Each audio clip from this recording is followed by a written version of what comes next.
सीमा पर तनाव के बीच भारतीय रेलवे ने चीन की एक कंपनी को दिया गया 470 करोड़ रुपए का ठेका रद्द कर दिया है। हालांकि इसकी वजह बताई गई है काम में लेट लतीफी। रेलवे ने कहा है कि 4 साल में सिर्फ 20% काम हुआ है और इसी वजह से ये ठेका रद्द कर दिया गया है। Dedicated flight corridor corporation of India DFCCIL की ओर से बीजिंग की company national railway research and design institute of signals and communications को यह ठेका दिया गया था। ठेके के तहत कानपुर से दीनदयाल उपाध्याय नगर यानी कि मुगल सराय के बीच सिग्नलिंग और टेलीकॉम का काम होना था और ये काम इस चीनी कंपनी को दिया गया था, जिसे अब रद्द कर दिया गया है। चीन के साथ जारी संघर्ष के बीच भारतीय वायुसेना ने अपनी ताकत बढ़ाने का फैसला लिया है। मीडिया रिपोर्ट्स के मुताबिक भारतीय वायुसेना ने सरकार को 33 नए लड़ाकू विमान खरीदने का मसौदा दिया है। इसमें 12 सुखोई Su-30 MKI और 21 MiG-29 शामिल हैं। वायुसेना ने 6000 करोड़ रुपए से ज्यादा के इन विमानों की खरीद के लिए प्रक्रिया शुरू भी कर दी है और सरकार से जल्द इस पर फैसला करने की गुजारिश की है। माना जा रहा है कि अगले सप्ताह होने वाली रक्षा मंत्रालय की हाई लेवल मीटिंग में इस पर मुहर भी लग सकती है। जाहिर है इस खरीद में तेजी चीन के साथ बढ़ते सैन्य तनाव को देखते हुए लिया गया है।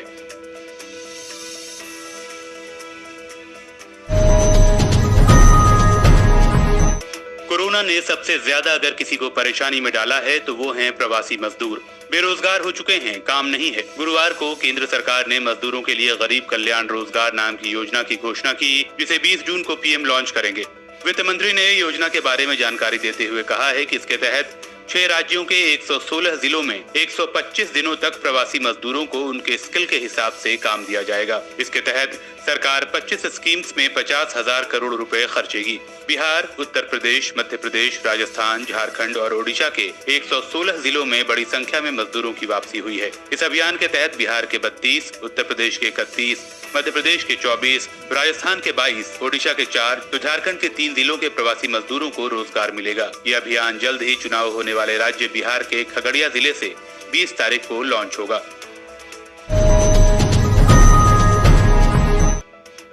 चीन से तनातनी और खूनी संघर्ष के बीच नेपाल के तेवर भी बदले बदले हैं। दिल्ली से तनाव बढ़ाने वाला कदम उठाते हुए नेपाली संसद के अपर हाउस ने गुरुवार को सर्वसम्मति से उस नक्शे को पास कर दिया जिसमें भारत के 3 क्षेत्रों को उसने अपना बताया है। पिछले हफ्ते ही इस विधेयक को नेपाली संसद के निचले सदन ने मंजूरी दी थी। नए नक्शे में नेपाल ने लिपुलेख, कालापानी और लिम्पियू धारा को अपना इलाका बताया है, जो कि भारत के हैं। भारत ने नेपाल के नए मानचित्र दावे पर कहा है कि नेपाल का दावा कृत्रिम है और ऐतिहासिक तथ्यों या सबूतों पर आधारित नहीं है। भारत ने कहा था कि सीमा मुद्दों पर बातचीत करने के लिए ये हमारी मौजूदा समझ का भी उल्लंघन है।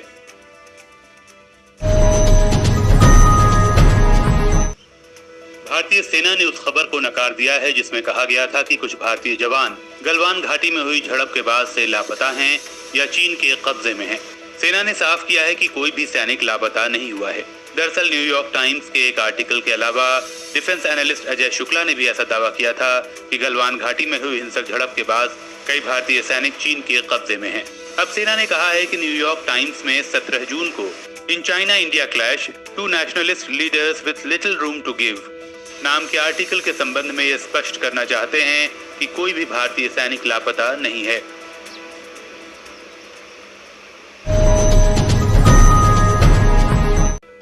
सुप्रीम कोर्ट ने इस साल होने वाले प्रसिद्ध भगवान जगन्नाथपुरी की रथ यात्रा पर रोक लगा दी है। सुप्रीम कोर्ट ने ये रोक कोरोना वायरस के खतरे को देखते हुए लगाई है।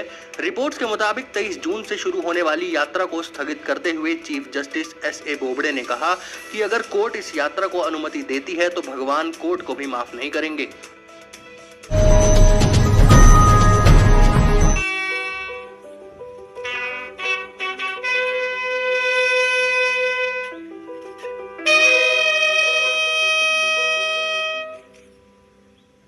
गलवान घाटी में चीन के साथ हुए हिंसक झड़प में शहीद हुए 20 जवानों का पार्थिव शरीर जैसे जैसे उनके घर पहुंच रहा है, वैसे वैसे ही चीन के खिलाफ देशवासियों का गुस्सा बढ़ता जा रहा है। गुरुवार को तेलंगाना में 16 बिहार रेजिमेंट के कमांडिंग ऑफिसर कर्नल संतोष बाबू को गार्ड ऑफ ऑनर के साथ अंतिम विदाई दी गई।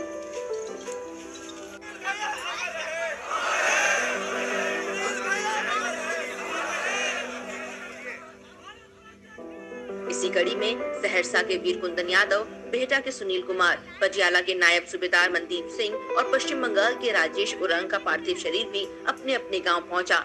इस दौरान चारों तरफ अमर रहे और भारत माता की जय के नारे गूंजने लगे।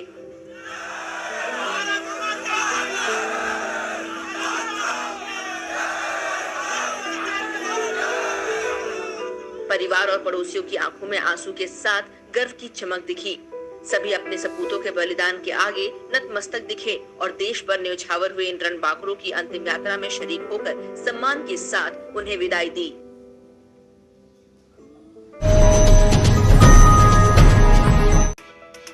देश के हर कोने में चीन के खिलाफ आक्रोश का माहौल तेज है।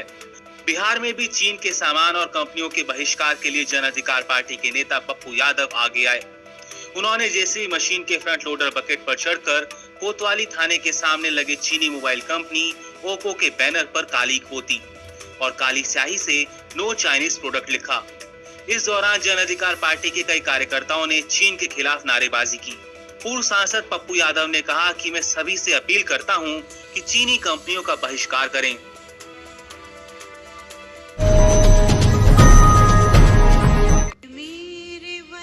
जाने माने सैंड आर्टिस्ट सुदर्शन पटनायक ने भारतीय जवानों की शहादत को सलाम करते हुए अपने खास सैंड आर्ट के जरिए उन्हें भावभीनी श्रद्धांजलि दी है।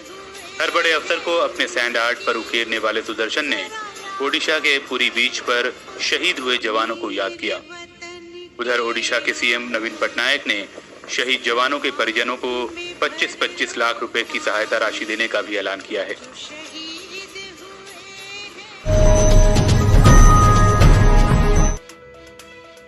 चीनी ड्रैगन का संहार करते भगवान राम की ये तस्वीर सोशल मीडिया पर वायरल हो रही है।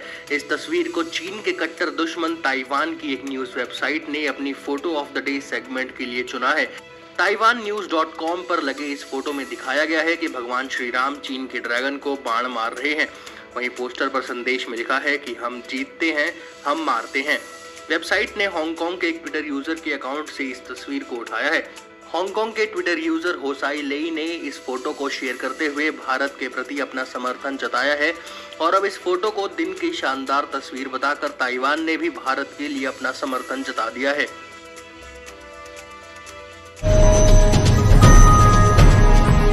संयुक्त राष्ट्र सुरक्षा परिषद में भारत साल 2021-22 के लिए अस्थायी सदस्य के तौर पर चुना गया है। बड़ी बात ये रही कि इसके लिए भारत के पक्ष में 192 में से 184 वोट पड़े, जबकि इसके लिए कम से कम 128 वोट चाहिए होते हैं। ये 8वां मौका है जब भारत सुरक्षा परिषद में अस्थायी तौर पर चुना गया है। इससे पहले आखिरी बार साल 2011-12 में भारत को इस परिषद में जगह मिली थी। एशिया पैसिफिक ग्रुप से भारत इकलौता उम्मीदवार था। बीते साल एशिया पैसिफिक ग्रुप ने इस सीट के लिए भारत की उम्मीदवारी को समर्थन दिया था और अफगानिस्तान ने ये सीट भारत के लिए छोड़ दी थी। फिलहाल इस सीट पर इंडोनेशिया काबिज है। भारत के अस्थायी सदस्य चुने जाने का अमेरिका ने स्वागत किया है।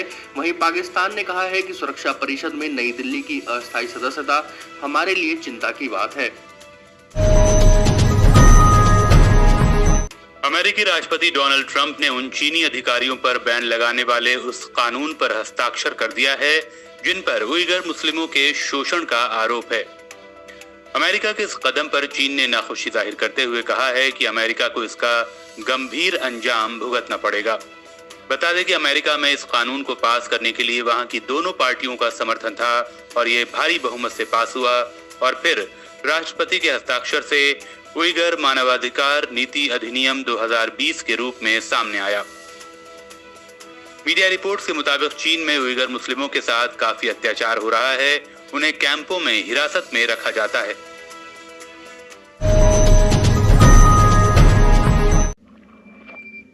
बजाज पल्सर ने अपने सस्ते स्प्लिट सीट वेरिएंट से पर्दा हटा दिया है। कंपनी ने नए वेरिएंट को स्टैंडर्ड पल्सर 125 सीसी से अलग लुक देने के लिए इसमें कई नए फीचर्स को शामिल किया है। Split seats, split grab rails और स्पोर्टी बेली पैनल को शामिल किया गया है। कंपनी ने इसे 3 कलर ऑप्शंस में पेश किया है, ब्लैक रेड, ब्लैक सिल्वर और मैट ब्लैक के साथ नियॉन ग्रीन। लुक की बात करें तो फ्यूल टैंक और रियर काउल पर 3D लोगो दिए गए हैं। कंपनी ने Pulsar 125 CC split seat variant की कीमत 79,091 रुपए रखी है, जो होंडा SP 125 और हीरो ग्लैमर जैसी बाइक्स को टक्कर देगी।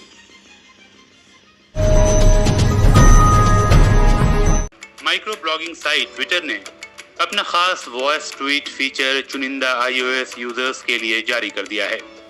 कंपनी के मुताबिक वॉइस ट्वीट करने के लिए ट्वीट कंपोजर बार ओपन कर अपनी आवाज रिकॉर्ड की जा सकती है। हालांकि ट्विटर ने वॉइस ट्वीट की भी समय सीमा निर्धारित कर दी है।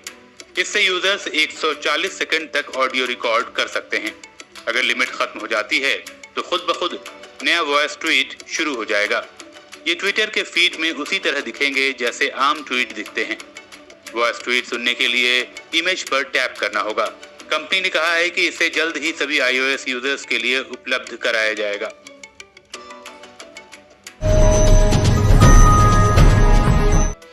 कोरोना वायरस के बढ़ते संक्रमण से बचने के लिए जागरूकता फैलाने के उद्देश्य से कर्नाटक सरकार मास्क दिवस मना रही है। गुरुवार को खुद CM BS येदियुरप्पा ने बताया कि महामारी में मास्क पहनने के महत्व के बारे में जागरूकता पैदा करने के लिए विधान परिसर से मार्च का आयोजन किया गया है। मार्च में हिस्सा लेने वाले लोग मास्क पहनकर सामाजिक दूरी का पालन करते नजर आएंगे। पहले ही मुख्यमंत्री ने सभी जिला मुख्यालयों पर 18 जून को मास्क डे के आयोजन की घोषणा की थी। बता दें कि राज्य में मास्क नहीं पहनने वाले और सामाजिक दूरी का पालन न करने वालों पर 200 रुपए के जुर्माने का नियम लागू है।